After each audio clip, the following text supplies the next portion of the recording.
जी मैं हूं आसिम सुहेल एडवोकेट। नाजरीन, ये बात है 1998 की, जब एक अमेरिकन आदमी $8 बिलियन में एक ऐसा जजीरा खरीदता है जिसके अंदर हेलीपैड, बड़े स्विमिंग पूल, यहाँ तक के लग्जरी विलास और तकरीबन दुनिया जहाँ की हर सहूलत उसमें मौजूद है।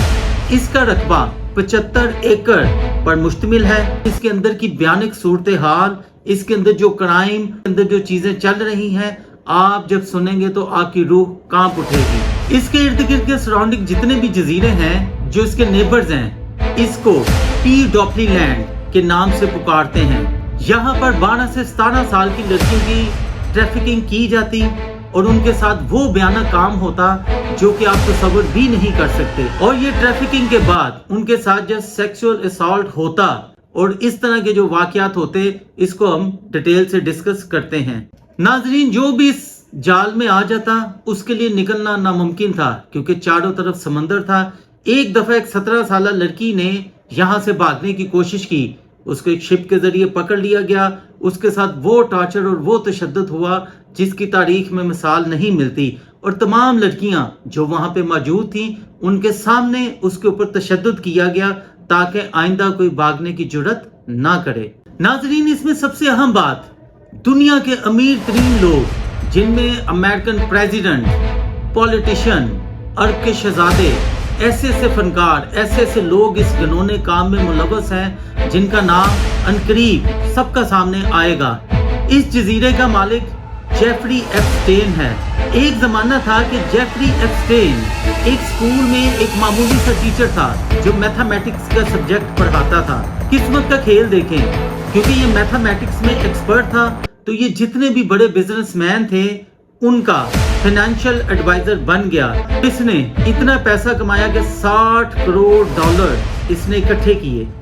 और इससे ना सिर्फ इसने अपना ये खूबसूरत एक जजीरा खरीदा, बल्कि इसके पास अपने प्राइवेट जेट, हेलीकॉप्टर, बेपनाह लग्जरी गाड़ियां और दुनिया का हर कीमती आसाइश वाला सामान इसके पास मौजूद था। नाज़रीन, होता कुछ यूं है कि मार्च 2005 में एक 14 साल लड़की अपने वालिदैन के हमरा एक लोकल पुलिस स्टेशन में जाते हैं और वहां पर जाके कंप्लेन दर्ज करवाते हैं। वो लड़की बताती है कि रॉयल पाम बीच हाई स्कूल में उसकी एक सहेली पढ़ती थी। वो उसे एक अमीर आदमी के घर ले गई, ये जानसा देते हुए कि हमने वहां पे मसाज करना है और हमें इसकी बेपनाह रकम भी मिलेगी। मगर जब ये वहां पहुंचते हैं तो जेफरी एप्स्टेन एक गाउन पहना हुआ है और उसने उसको मसाज करने का कहा, और ड्यूरिंग मसाज वो उसके कपड़े उतारता है, उससे वो सब कुछ करता है। जब पुलिस ने मजीद इंक्वायरी की और उसने पूछा कि एप्स्टेन के पास और कौन कौन सी लड़की जाती है, तो उसने 2 लड़कियों के नाम लिए।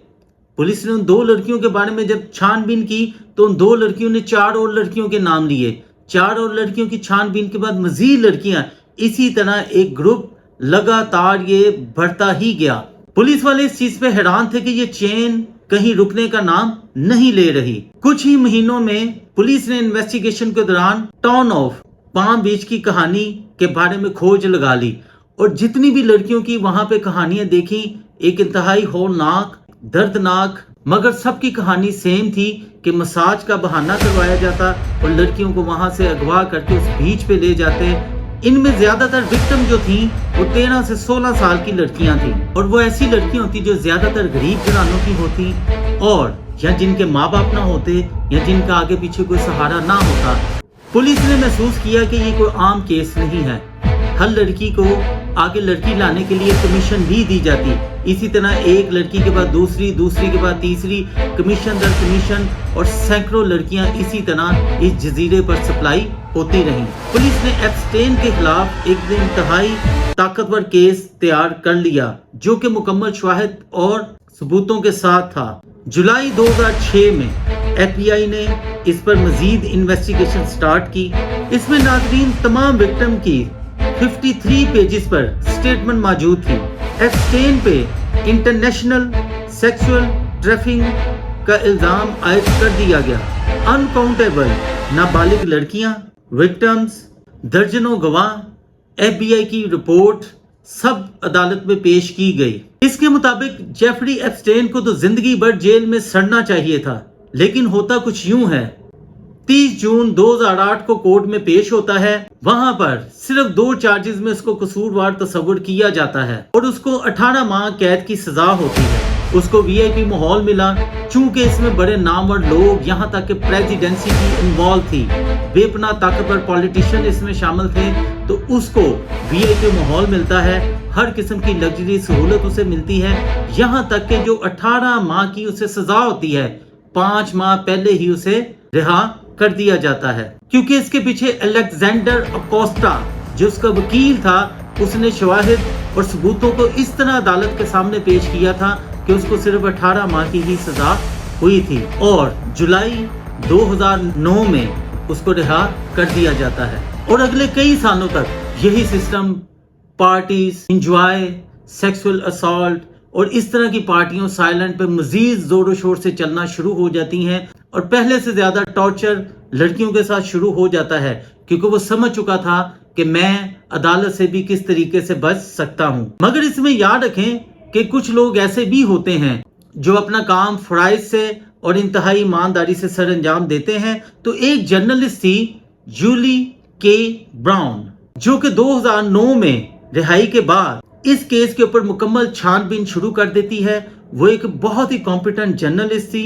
वो मुकम्मल शवाहिद, वो मुकम्मल सबूतों के साथ इस केस को इन्वेस्टिगेट करती है, इसकी रिसर्च करती है, दिन रात इसमें मालूमात इकट्ठा करती है, गवाहों से मिलती है और बिलाखिर नवंबर 2018 को वो अपनी एक रिपोर्ट सरेआम पब्लिश कर देती है, जिसमें वो लिखती है कि किस तरह ताकतवर लोग इस घिनौने काम में मुलव्वस थे, किस तरह हमारे सिस्टम की नाअहली की वजह से। जब इसकी रिपोर्ट पब्लिक में शाया होती है तो पब्लिक का गुस्सा भड़क उठता है। ये पाकिस्तानी अवाम नहीं है कि आप देखें कि यहाँ पे एक अयान अली का किस्सा आया, लोग किस तरह भूल गए।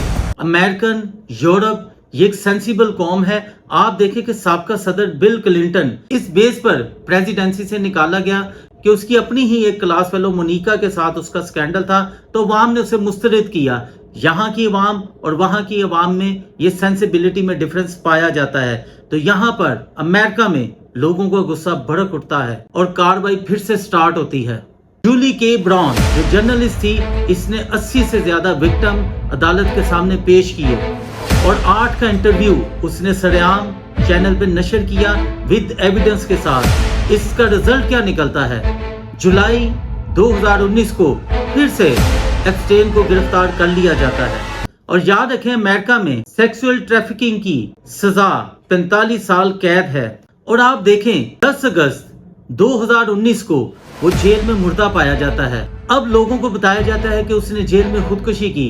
हालांकि आप जब उस केस को पूरा इन्वेस्टिगेट करते हैं तो चीजें सामने आती हैं कि उस रात, जिस रात एप्स्टेन का कत्ल हुआ या उसने खुदकुशी की, तो जेल के तमाम कैमरे ऑफ थे। जिस जेल में वो बंद था उसके साथ दूसरे कैदी भी थे, मगर उस रात वो अकेला ही था। ताकतवर शख्सियात ने उसका कत्ल करवाया या खुदकुशी की, ये चीजें भी अनकरीब सामने आने वाली हैं। कोई भी ऐसा एविडेंस सामने नहीं आया कि उसने सुसाइड कमिट की है। मगर डोनाल्ड ट्रंप ये इल्जाम लगाता है बिल क्लिंटन की कुछ ऐसी चीजें एप्स्टेन के पास थी, तो लिहाजा बिल क्लिंटन ने उसका मर्डर करवाया है। आप यहाँ पे देखें कि 2024 का जो इलेक्शन होता है उसमें डोनाल्ड ट्रंप इसी बात को मुद्दा बनाते हैं कि ये बिल क्लिंटन ने उसका मर्डर करवाया है और पब्लिक से ये वादा करते हैं कि जो ही मैं प्रेसिडेंट बना तो एप्स्टेन की तमाम फाइलें ओपन करवाऊंगा और जो सच है पब्लिक के सामने रखूंगा। जनवरी 2025 को डोनाल्ड ट्रंप अमेरिका का सदर बन जाता है और अब पब्लिक को इंतजार था कि कब ये तमाम फाइल रिलीज होंगी, कब ये सच पब्लिक के सामने आएगा। यहाँ पे डोनाल्ड ट्रंप यू टर्न लेता है और कहते हैं जी मेरे पास तो कोई फाइल नहीं है, लिहाजा मैंने किसी किस्म की कोई फाइल पब्लिक नहीं करनी। यहाँ पे एलन मस्क वो भी बयान देता है कि ये डोनाल्ड ट्रंप इस फाइल को इसलिए रिलीज नहीं कर रहा क्योंकि इसका अपना नाम भी रो में शामिल है। जब लोग इस चीज की खुद से रिसर्च करते हैं, मैं आपको आगे ही बता चुका हूं कि यूरोप, अमेरिकन एक कॉम्पिटेंट और एजुकेटेड नेशन है, उन्होंने इस चीज की जब खुद ही रिसर्च की तो वो इस रिजल्ट पे पहुंचते हैं कि डोनाल्ड ट्रंप और जेफरी एप्स्टेन की 20 साल से उनकी आपस में गहरी दोस्ती थी। इनकी फ्रेंडशिप 1980 से स्टार्ट होती है और 1990 तक हर पार्टी में हर जगह ये इकट्ठे दिखाई देते रहे। इनके पास अपने प्राइवेट जेट भी थे जिसमें ये लड़कियों के साथ अय्याशी करते और इकट्ठे पार्टियां भी इंजॉय करते रहे। सुनने में आ रहा है कि यही वजह थी कि ट्रंप इन फाइल को पब्लिश नहीं करना चाह रहा था, अवाम के सामने नहीं रखना चाह रहा था। नवंबर 2025 को यूएस कांग्रेस में ये बिल लाया गया और ये कहा गया कि जस्टिस डिपार्टमेंट को 30 दिन के अंदर ये तमाम फाइल्स रिलीज करना होंगी। ट्रंप के ना चाहते हुए भी ये बिल जो असेंबली में लाया गया था ये पास हो गया। लिहाजा 19 नवंबर 2025 को मजबूरन डोनाल्ड ट्रंप को इसके ऊपर साइन करना पड़े। लिहाजा 19 दिसंबर 2025 को कुछ फाइल्स इसकी रिलीज हुई। इसके बाद 23 दिसंबर 2025 को मजीद इसकी फाइल्स रिलीज हुई और नाजरीन इन फाइल्स में क्लिंटन के बारे में कम और डोनाल्ड ट्रंप के बारे में ज्यादा एविडेंस थे। डोनाल्ड ट्रंप ये भी दावा करता रहा कि वो जेफरी एप्स्टेन के प्राइवेट जेट में कभी भी नहीं बैठा था, जबकि 8 दफा के सबूत सारे इसके सामने आ गए। और नाजरीन डोनाल्ड ट्रंप को सब पता था कि क्या चीजें हो रही हैं, किस तरह लड़कियों को अगवा किया जाता है, उस जजीरे पे ले जाया जाता है, उनके साथ क्या चीजें होती हैं, कौन कौन लोग मुलव्वस हैं। तो ये सारी चीजें ट्रंप के नॉलेज में थी नाजरीन, मगर वो चुप रहा। डोनाल्ड ट्रंप इलेक्शन से पहले जिन चीजों का अपना हथियार बना रहा था अब उसके लिए वो बाले जान बनी हुई हैं। सुनने में आ रहा है कि अभी तक 10 लाख फाइल्स ऐसी हैं जो रिलीज नहीं हुई, मगर जस्टिस डिपार्टमेंट ने चंद फाइलें ही रिलीज की हैं। अभी बहुत सी फाइल्स ऐसी हैं जिनका रिलीज करना बाकी है। जो ही ये फाइल रिलीज होती हैं इसमें कई नाम, कौन कौन से अरब के शहजादे, अमेरिकन प्रेसिडेंट, कौन कौन से ताकतवर शख्सियात, एशिया के कौन कौन से सदर, वजीर आजम, कौन कौन से लोग इसमें शामिल हैं। जेफरी एप्स्टेन के पास वीडियोस के साथ मुकम्मल तमाम सबूत हैं कि कौन कौन से लोग वहां पे आकर क्या करते रहे, किस तरह वो याशिया करते रहे, किस तरह वहां पे वो चीजें होती रही। मुकम्मल डिटेल और मुकम्मल सबूत उन फाइल्स में मौजूद हैं। तो नाज़रीन कुछ फाइल तो रिलीज हुई हैं, आने वाले चंद दिनों में ये कोहराम मचने वाला है, बहुत से लोगों के नाम सामने आने वाले हैं। तो आपने हमारे साथ रहना है। हम मजीद इन्वेस्टिगेट करने के बाद, मजीद रिसर्च के बाद जो ही कुछ चीज़ें अपडेट होती हैं हम अपनी आवाम को ज़रूर इसमें अपडेट करेंगे। तो आपने हमारे चैनल को सब्सक्राइब ज़रूर करना है और दिए गए नंबर पर आप किसी भी वक्त रब्ता कर सकते हैं। ये इंफॉर्मेटिव इंफॉर्मेशन आपने अपने दोस्तों के साथ भी शेयर करनी है ताकि माशरे में रहते हुए अपडेट जो जो हालात वाक़यात हैं, जो जो चीज़ें हैं, तालीमी तकाज़े हैं कि हमें इनके बारे में इंफॉर्मेशन होनी चाहिए। और ये बातें याद रखें, हर अरूज के बाद ज़वाल ज़रूर होता है। हम दुआ गो हैं कि अल्लाह ताला हमारे मुल्क, हमारी अवाम और हम सब पर अपनी रहमतें नाज़िल फरमाए। तो हम अपने मुल्क के लिए दुआ गो हैं। पाकिस्तान जिंदाबाद। Thank you very much.